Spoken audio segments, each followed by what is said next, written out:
How many times have you seen a patient, done a full evaluation, carried out all the appropriate tests, and at the end, you write your recommendation, guideline-directed medical therapy?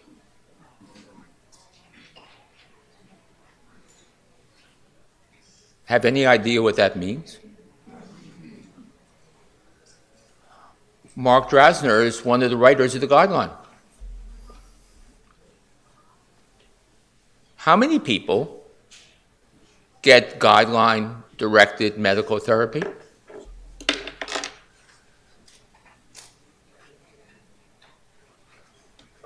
It's not 100%. It's not 50. It's been estimated that if you look at appropriate dosing, thank you so much, probably in the United States, less than 10% of people get guideline-directed medical therapy. Less than 10%.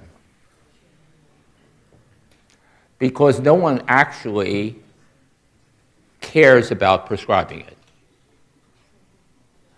Most of you who are interested in heart failure aren't caring for most patients with heart failure. There are 3 million people with heart failure in the reduced ejection fraction, and you are caring for the special 1%. I sound like Bernie Sanders now. Every day, there are millions of people who go through thousands of physicians who give a little bit of this, a little bit of that, and say to the patient, you'll be fine. The patient dies suddenly, and the physician says to the family, at least it was sudden. So you might wonder, who talks about guideline-directed medical therapy anymore?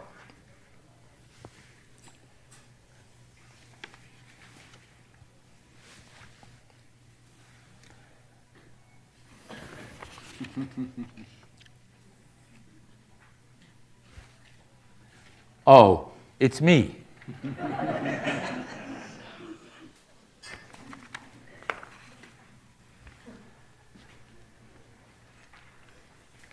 You have a symposium on heart failure, which affects 3 million people, and you have one talk on drug therapy. When this symposium occurs, again, 5 years from now, you will not have anyone give my talk. So you might say, why is he being so pessimistic? And the reason is, we were having lunch and having a great discussion. Most of cardiovascular drug development is dying. And it will be dead in about 5 years. There will be no new cardiovascular drugs. There'll be many new cardiovascular devices. Please do not panic. But there won't be any new cardiovascular drugs because most people who have cardiovascular disease are going to be treated by individuals who will not overcome the issues of prior authorization. They won't do it. So what I'm going to talk about today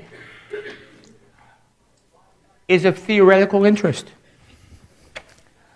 I'm going to talk about drug therapy.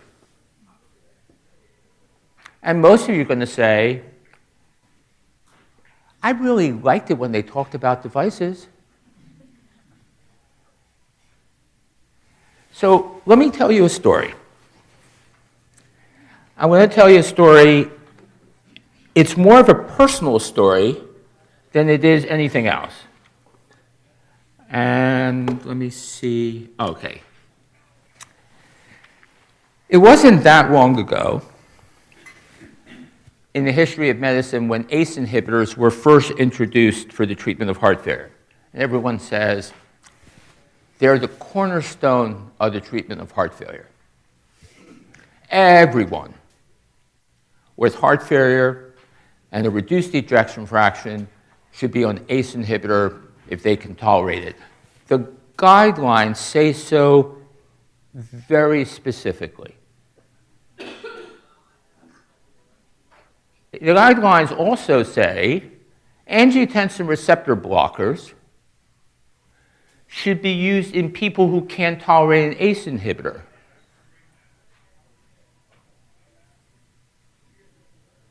But angiotensin receptor blockers are better tolerated than ACE inhibitors. So why are angiotensin receptor blockers not preferred? They are the same, right? Pathway. Are they the same? Same pathway. Same pathway? Receptor.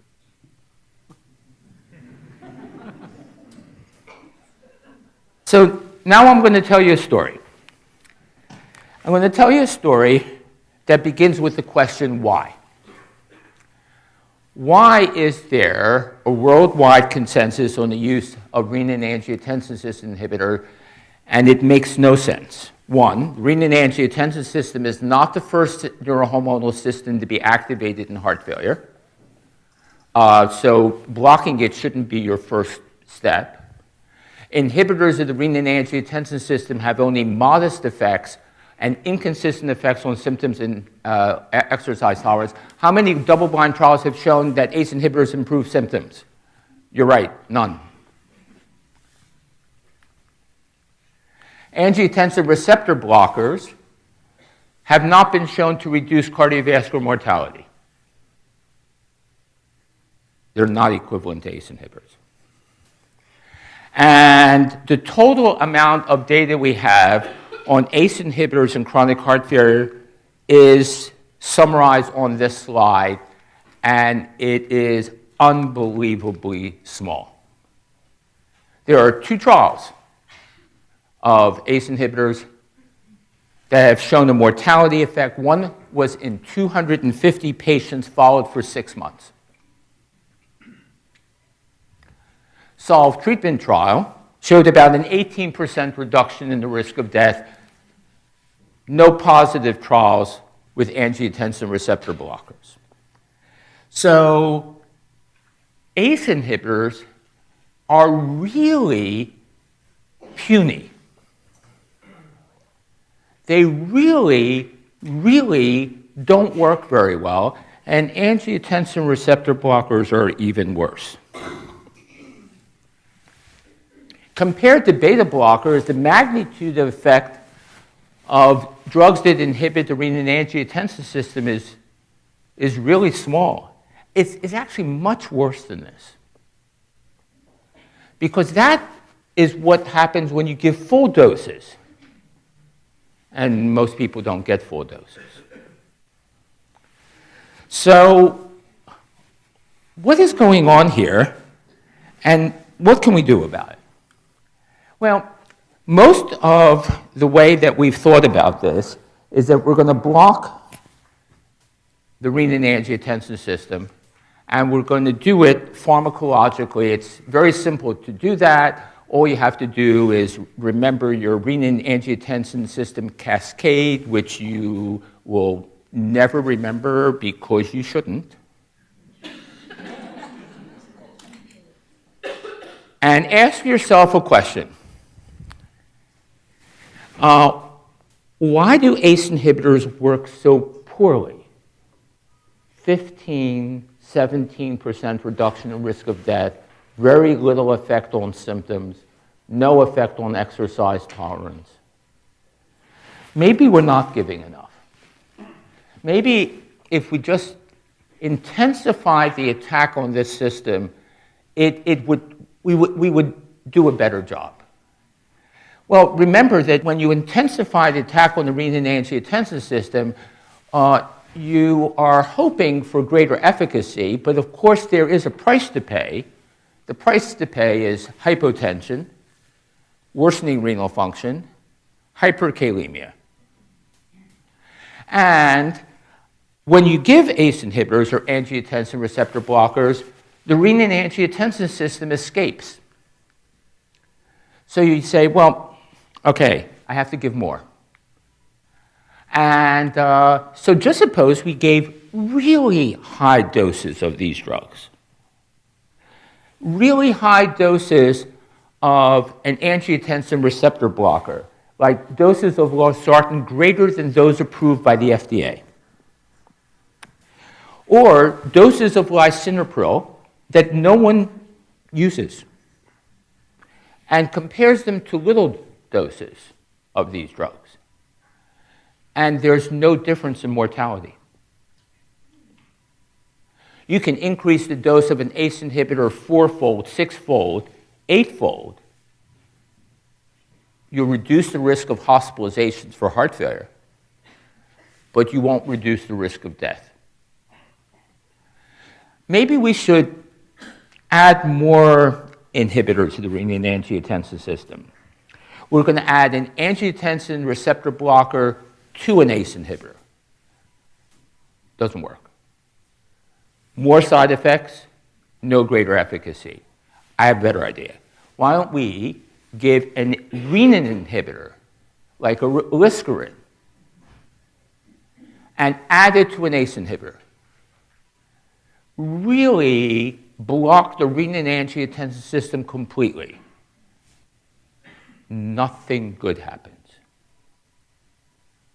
No benefit, more hypotension, renal insufficiency, more hyperkalemia. Feeling a little frustrated? Well, we felt a little frustrated years ago, and we kept on thinking, why is this system so hard to block? Everyone says it's critical importance in heart failure. Everyone is taking a drug that inhibits this system if they have heart failure, God, hypertension, ACE inhibitors, they're all over the place. Their effects are really, really small because the body escapes. And when you intensify the attack on the system, you get more adverse effects. So there was a theory years ago that maybe what we ought to do to control the renin-angiotensin system in heart failure was to look at what the body does, what the circulation does to control the system. Because the circulation does control the activation of the renin-angiotensin system, and it does so with a whole family of endogenous compensatory peptides. These are peptides that, frankly speaking, we know a little bit about, not a lot. They include bradykinin, natriuretic peptides, adrenal medullin, angiotensin, short forms of angiotensin, many, many other peptides, whole family of peptides, all of which are released by the circulation to control the renin-angiotensin system, in fact, to control many neurohormonal systems, and to keep the system of both the heart and the peripheral vasculature in balance. The problem is that this compensatory system breaks down in patients with heart failure. These compensatory mechanisms, it's not just the renin-angiotensin system increases, it's that the suppression of the renin-angiotensin system, internal suppression, fails. These endogenous systems don't work very well. All of these substances, they may be increased, but they don't actually do their job. And the evidence indicates that that may be really important, that these endogenous systems are critical to making inhibition of the renin-angiotensin system work. Let me give you an example. We have two ways of inhibiting the renin-angiotensin system, ACE inhibitors, angiotensin receptor blockers. This is where an angiotensin receptor blocker works on the angiotensin receptor.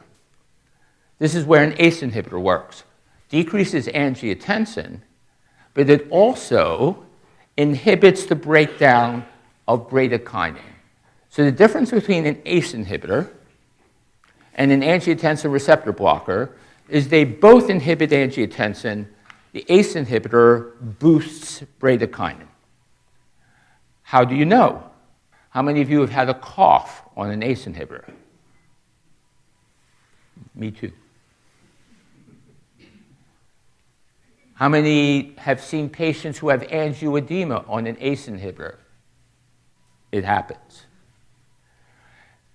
ACE inhibitors actually potentiate one of the endogenous neurohormonal mechanisms, bradykinin, and people have wondered for a while, aside from causing more side effects, does this additional bradykinin do any good? And the answer is yes. This is an interesting slide because it is not a meta-analysis of studies. This is a meta-analysis of meta-analyses. This is a slide that lists many different meta-analyses in different patient populations.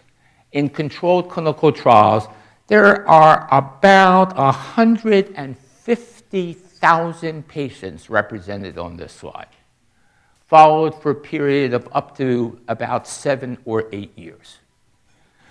Look at the effects, what an ACE inhibitor does against placebo.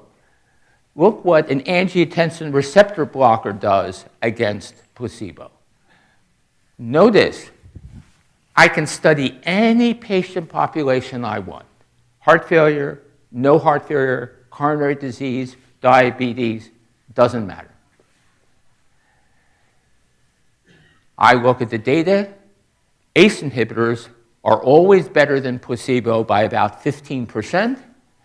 Angiotensin receptor blockers don't beat placebo. They both block angiotensin. So why is there a difference? Well, the reason is, remember, these drugs potentiate bradykinin, and these drugs don't. So maybe the whole reason that ACE inhibitors work is because they potentiate bradykinin? Has nothing to do with inhibiting the renin-angiotensin system because it's really hard to do that? And intensifying the attack on that system doesn't do any good. So we were curious about this, so we looked at head-to-head trials. The ones I've shown you are all placebo-controlled. And in head-to-head trials, exactly the same result. A 15% better effect of an ACE inhibitor versus an angiotensin receptor blocker when they are directly compared to each other in patients with heart failure. And what's interesting is that the effect, the benefit is a benefit on sudden death. You wouldn't expect it, but that's what's shown. So the reason that the guidelines say ACE inhibitors are preferred over angiotensin receptor blockers is not because they're the same. It's because they're better. We're more certain about their mortality effects, even though they are less well tolerated. And we think they're better by about 10, 15%. Data is very, very consistent in that regard. And then we thought to ourselves, well, okay, that's pretty good. Most people are using ACE inhibitors if someone can tolerate an ACE inhibitor. But if we can get 10 to 15% additional benefit with by boosting bradykinin, could we even make that better if we increased many endogenous neurohormonal systems? And if we increased natriuretic peptides, if we increased adrenomedullin at the same time that we increased bradykinin. Now you might say, well, how are we going to do all this? Well, the trick is that there's actually one enzyme that breaks all of them down, sort of one ring that rules them all. No one watches that movie anymore. One enzyme that breaks down all these peptides, and this enzyme is markedly increased in its activity in patients with heart failure, which is why these peptides don't work. In fact, the more the enzyme is increased, the worse the prognosis. So one of the deleterious mechanisms in heart failure is not just the activation of the renin-angiotensin system or the sympathetic nervous system. It's the activation of neprilysin. Because neprilysin is chewing up all of the favorable endogenous peptides that keep the system in balance. So in late 1980s, early 1990s, someone said, we just don't want to inhibit the renin-angiotensin system. We want to inhibit the renin-angiotensin system, and we want to boost endogenous vasoactive peptides at the same time. They started in experimental models. This is data from one of those experimental models. And you can see that if you gave an ACE inhibitor, and that's in blue, things went well for the heart, badly for the kidney. If you gave a neprilysin inhibitor on top of an ACE inhibitor, you boosted the effects of the ACE inhibitor, and you negated the adverse effects on the kidney. So if you boosted the endogenous peptide, you made the heart better, and you prevented the ACE inhibitors from making the kidney worse. This wasn't just true for central hemodynamics, it was true for ventricular volumes, and it was true for survival. So we got really, really excited. And the reason we got really excited was we said, well, if you put together angiotensin receptor blockade or ACE inhibitor, and you put it together with neprilysin, then you would have a really great way of keeping these neurohormonal systems in check. And our first major attempt to show that that was true was with a drug called Omapatrilat. How many of you have ever heard of Omapatrilat? There was a time that Omapatrilat was going to be the greatest drug in cardiology, better than a statin, better than an antiplatelet drug. This drug inhibited ACE, it inhibited neprilysin, Bristol-Myers Squibb made this drug and banked the entire company on its success. And it was a great idea. There was only one little problem. It was a twice-a-day drug. They wanted to give it once a day. They thought compliance would be better. It's hard to give a twice-a-day drug once a day. It doesn't work. But that's what they did. And the reason why that was a problem was, well, it was an ACE inhibitor when given once a day. But if you gave it only once a day, it only inhibited neprilysin for half the time. The second half of the day, it was acting just like an ACE inhibitor, only. But we didn't know that at the time. So we carried out a trial called OVERTURE. It was a trial that compared Omapatrilat and the best dose of enalapril that we have in heart failure, which is 10 milligrams BID. It's the only drug, by the way, that we know prolongs life, the only renin-angiotensin system inhibitor that prolongs life in patients with heart failure.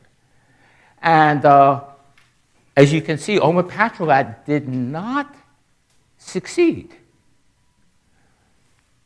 On the day I presented these results at the American College of Cardiology, Bristol-Myers Squibb stock fell 39%. And since that time, Bristol-Myers Squibb has not made another cardiovascular drug. And it never will. So, what went wrong? Well, the reason why it failed was because we gave it twice a day. We gave it once a day. We should have given it twice a day. If we had given it twice a day, we had some suggestion in the trial that maybe it would have worked. There was a marked preservation of renal function in the trial. That was very encouraging. But the thing that really killed this drug was the fact that when you inhibited ACE and you inhibited neprilysin, in susceptible individuals, you boosted bradykinin and you got life-threatening angioedema. It was life-threatening angioedema that killed Omapatrilat. So we not only gave the drug in an incorrect manner, but we combined an ACE inhibitor and a neprilysin inhibitor, and you don't do that.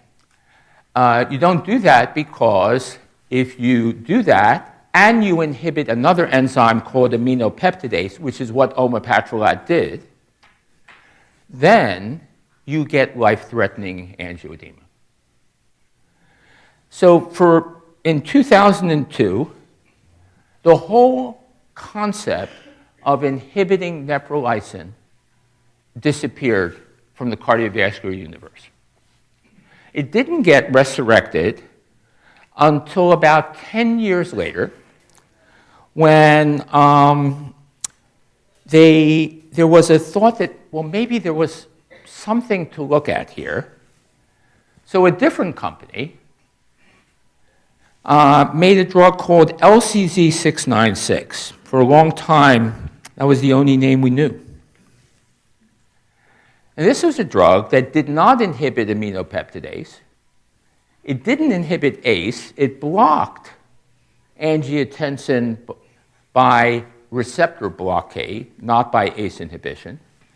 And it added a neprilysin inhibitor that actually lasted for 24 hours. The whole goal here was to avoid angioedema. And at the same time, to potentiate the inhibition of the renin-angiotensin system and other neurohormonal systems. Well, when we heard about this drug, we were so excited. All the people who were involved in the OVERTURE trial ran over to the company that made this drug, Novartis, and said, we want to use this for the treatment of heart failure. And they said, no. We want to use it for hypertension. I said, no. This is a twice-a-day drug. If you give it for hypertension, no one will use it. You will never get your money back. ACE inhibitors plus Neprilysin inhibitor is not a good combination, but angiotensin receptor blockade and Neprilysin inhibitors is the way to go. And when a bunch of us actually flew to the headquarters of Novartis and sat down with the CEO, nice guy, and he said, all right, you want to do a trial in heart failure? We said, yeah. Okay, I'll support one trial. One trial? Only one trial. It better be a good trial. We said, well, you know, this drug has never been given to a patient with heart failure. There is no phase 1 data. There's no phase 2 data. He says, one trial. I said, but we don't know what dose to give. We don't know how to give this drug. All we know is that we're excited about it. And he says, one trial. And we said, can we make it a really big trial? He said, yes. And so we did. We designed a trial called Paradigm, largest trial in the history of heart failure with a reduced ejection fraction. 8,400 patients. Before this trial was designed, not a single patient with heart failure had ever gotten this drug in any trial, any study of any size.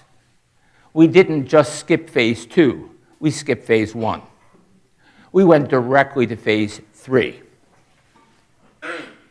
And we went to FDA and said, well, what's the best regimen that we can use as a comparator? They said the only renin-angiotensin system inhibitor that prolongs life that we recognize is enalapril at a dose of 20 milligrams daily. And we said, okay, we'll compare this drug against enalapril in one trial with the intent of replacing ACE inhibitors for the treatment of heart failure forever. FDA said, fine. And so we did. This is a Paradigm trial. Paradigm trial was a big trial. Now, it's not a trial that's generally well understood because it had some complexity to it which was mandated by the FDA. The FDA said, look, you have to beat not only enalapril, you have to beat enalapril given at a dose of 20 milligrams daily. You can't just beat a little dose of enalapril. So we had over 10,000 patients who were getting various doses of ACE inhibitors, and we randomized them to a strategy of either getting target doses of enalapril, that's 20 milligrams a day, or target doses of LCZ696, which subsequently became known as Sacubitril Valsartan. And in order to get these patients on these strategies, they went through a period where they had to show they could tolerate target doses of both drugs because otherwise we couldn't fulfill the FDA mandate. So this trial went on. It was an interesting experience because the person who approved the trial at Novartis left the company. And most people who were left in upper management at Novartis forgot the trial was going on. When Novartis would report its progress to investors, the drug was never mentioned.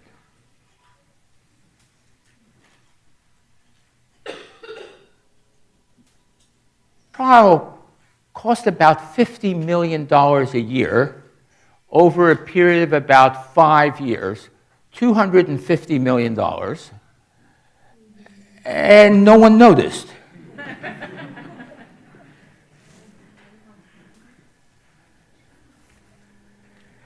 We were so happy no one noticed. Because we actually then could run the kind of trial we wanted to run. The last thing you want to do is tell the person you report to expect great things. Never, ever do that.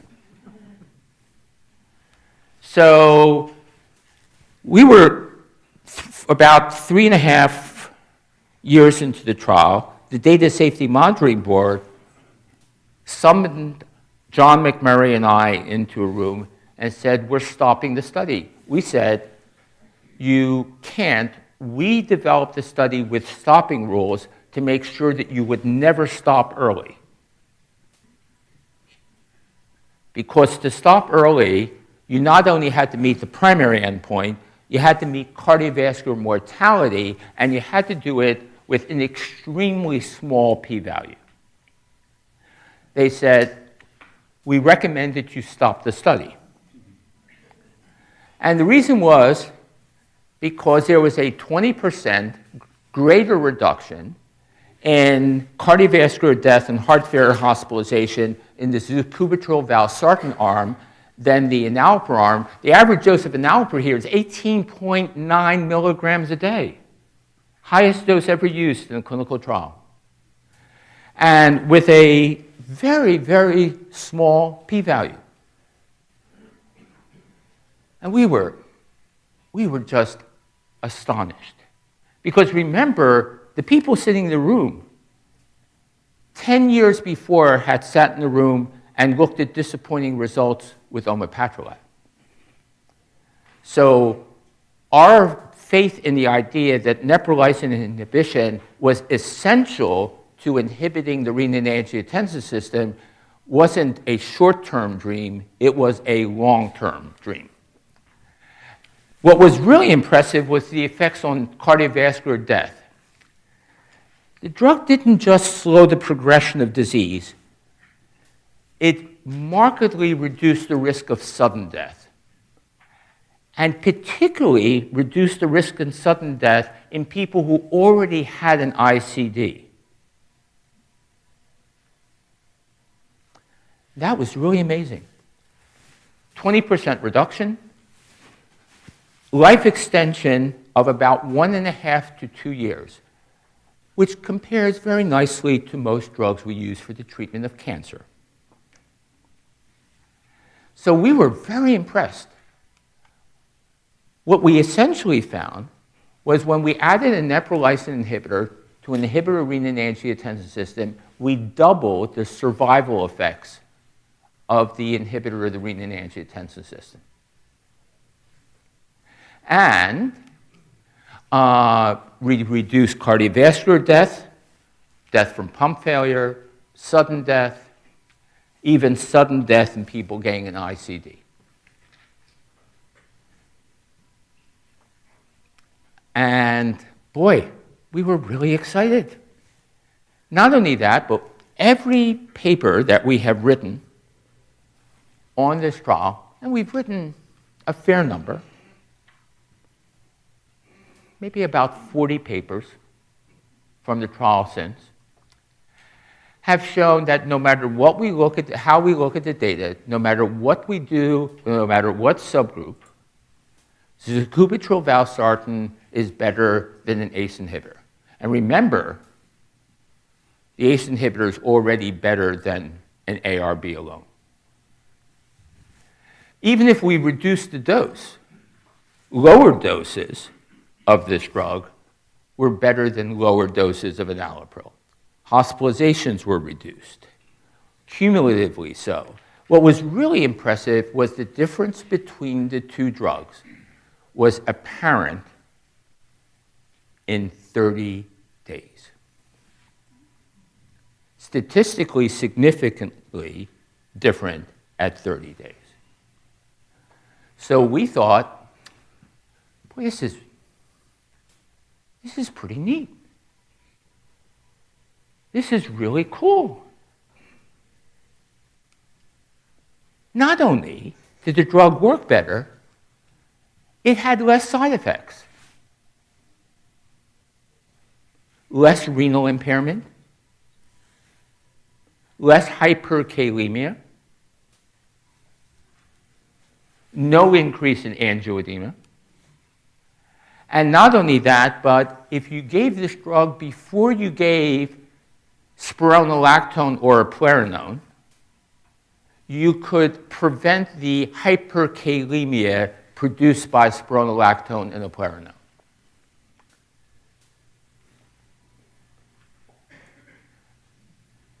So you might think, I should use this drug. Because compared to everything else that we have, the data supporting this drug is based on many more patients, many more events, a larger effect size, and more persuasive statistical evidence. So I'll ask, how many of you have given this drug? How many have not? No, that's not that can't be an accurate poll. Let's try this one more time. This is called a social experiment. In order for social experiments to work, we need full participation. How many of you have prescribed this drug? How many of you have not? A little bit more honesty. We're not there yet. It's okay. Although I must tell you that your audience votes at about the same rate of participation as in federal elections.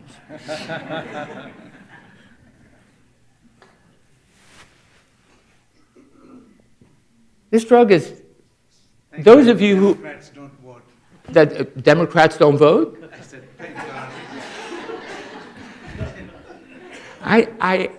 I have no idea what to say to that.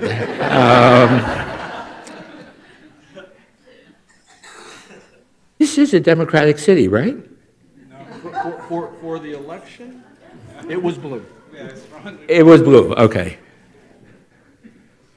I better not go there. All right.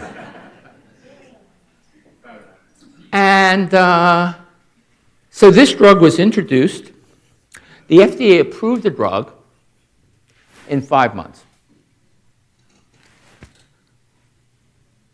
Mark reviewed the data with his guideline committee and then issued a guideline statement from the American College of Cardiology, the American Heart Association, and the Heart Failure Society of America that if you are on an ACE inhibitor or an angiotensin receptor blocker, you should be switched.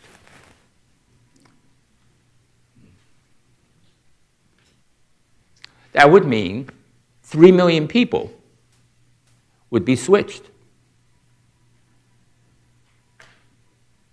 What percentage of people have been switched so far? It's been on the drug market, it's been on the market for almost 2 years. 3%. 3%. Can I see a show of hands of those who have prescribed the drug? Easy or hard? Easy? Easy. Wait a minute. No, oh, wait a minute. One person said easy. One person said not so much. Why not so easy? Cost. Yep. It's an expensive drug. I don't know how to price drugs. Drug costs about $4,500 a year list. It's discounted. Co-pays run about $25 to $50 a month, so it runs about $600 a year out of pocket for a patient with the usual third-party coverage. Not an insignificant amount, especially since almost all the other drugs that they were taking for their cardiovascular disease cost 10 cents a day. In fact, all the other drugs for their cardiovascular disease cost $1 a day. This drug, even if it came in at $8 a day, would increase the budget for heart failure 8-fold. So if they dropped the price by 50%, it would still increase it by 4-fold. How much do you think they should drop the price?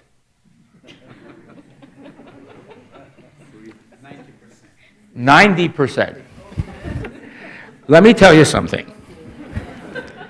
If they had decreased the price by 90%, and we went and said we wanted to do a $250 million clinical trial, we would have gone home empty-handed. We would have. So it's not just expensive. It is expensive. But insurers don't want to pay for it. So you need prior authorization. And the first time you ask, they'll say no. The second time, they'll say no. And you're not going to ask a third time. You would if you were an oncologist. See, if you had a patient who had cancer and the drug didn't cost $4,500 a year, the drug cost $130,000 a year, you wouldn't blink an eye because every drug for cancer costs that much. When you put a new drug in for cancer and charge $130,000 a year, that's just a very small increase in price.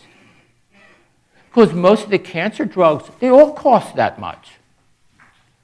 Not only that, but there's a specialty called medical oncology.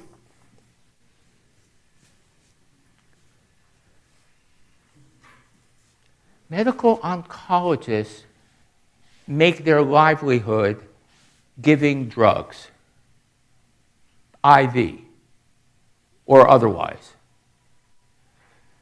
They hire personnel full-time, 1, 2, 3, in order to get past prior authorization.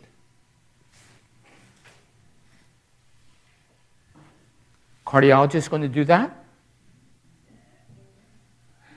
Even if the cardiologist did that, wouldn't make any difference.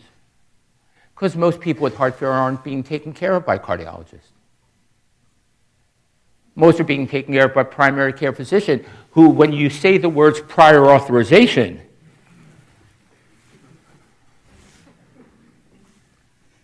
you are saying something evil.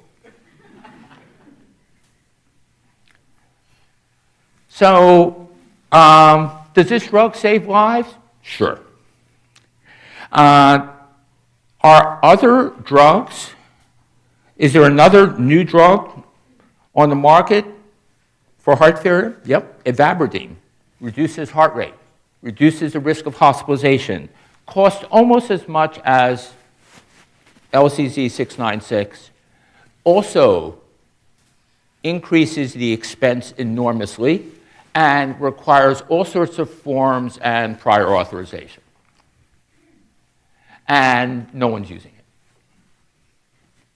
How many of you use Aberdeen? I'm not going to ask for the converse. I'll just assume. Notice a pattern. We have, the world actually thinks that cardiovascular drug therapy ought to be cheap. They think cancer therapy ought to be expensive, even though cancer drugs prolong life on an average of 2.1 months.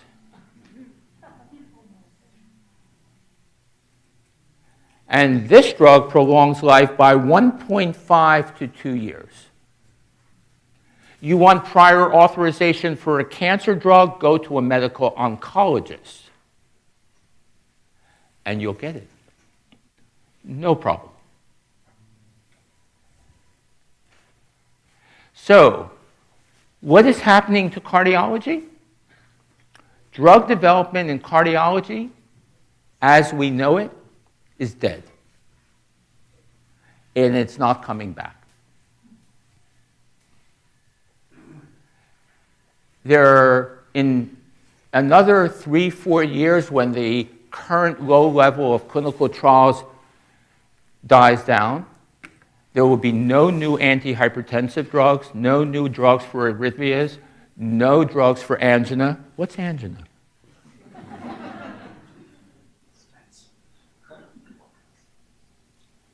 No new drugs for heart failure. What else do you treat with drugs? Diuretics. Oh, no. Edema. No. We're okay with that. Antiplatelet drugs, PCSK9 inhibitors. How many of you have prescribed a PCSK9 inhibitor? Good, easy? Oh, my God, it's painful.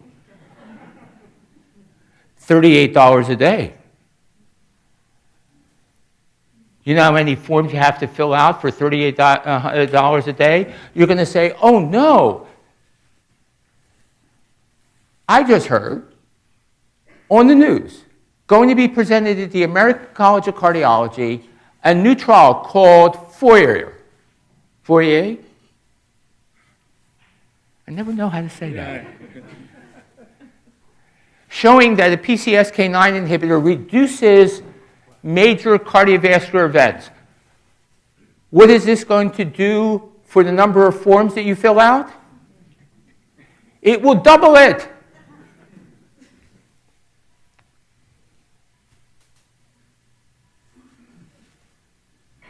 And no one will blink an eye. Because most people who have high cholesterol or heart failure or hypertension are not being treated by the people in this room. You are treating the very special 1%. And you're doing an unbelievable job.